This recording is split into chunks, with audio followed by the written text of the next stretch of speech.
We are doing a little bit of everything today. Just got the volume controls installed, and I'm also working on getting the fog lights installed as well on this 2007 Root Beer SC.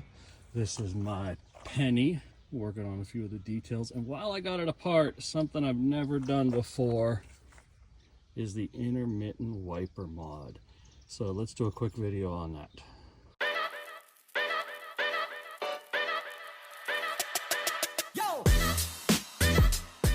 In order to get access to all of this, you need to remove the bottom and top plate here from the steering column. It's got 3 screws in it, 1, 2, 3, there it is, and that easily pulls off, and then you can pull the top one on.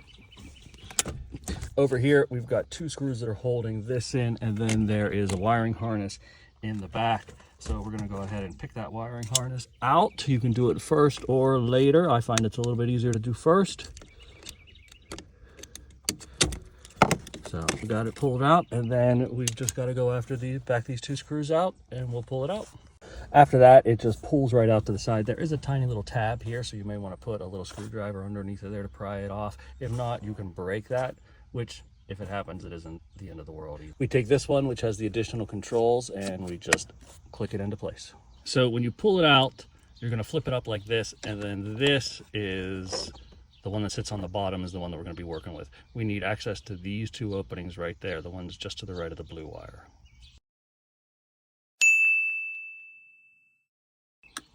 So use a little pick tool to pull this tab out from either side and then get underneath of it, and then you can pull this up. This acts as a lock, and it locks those wires in place once we get them there.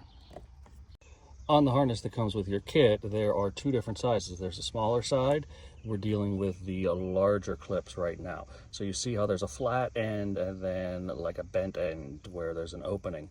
Those openings you want to have towards the top.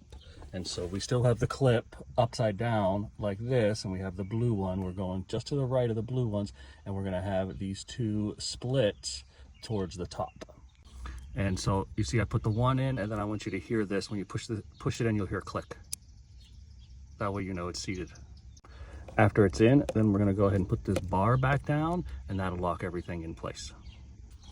And so that's the easy one. You get that one done first, and then we'll move on to the more difficult one. Go ahead and click this back into place, and we're good to go. So we're heading down to the fuse box now, and it really gets tricky to show you what's going on, but we're going back behind the fuse box and up. There is a plug back there that we're going to have to disconnect. So how to locate it? There's a wire right here. You can see this. You follow that down, and then it's got these wires here that connect to it. This is the plug that you need to get. It's inserted in there like this with the release tab up on the top. So it's right in this location right here. So you've got to get up, push down on that release tab, and pull it out. Then you have access to it here, and you're going to be able to work on it.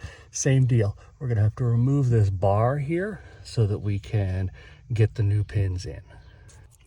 And so again, with this, we want to make sure that the crimped edge is facing upwards.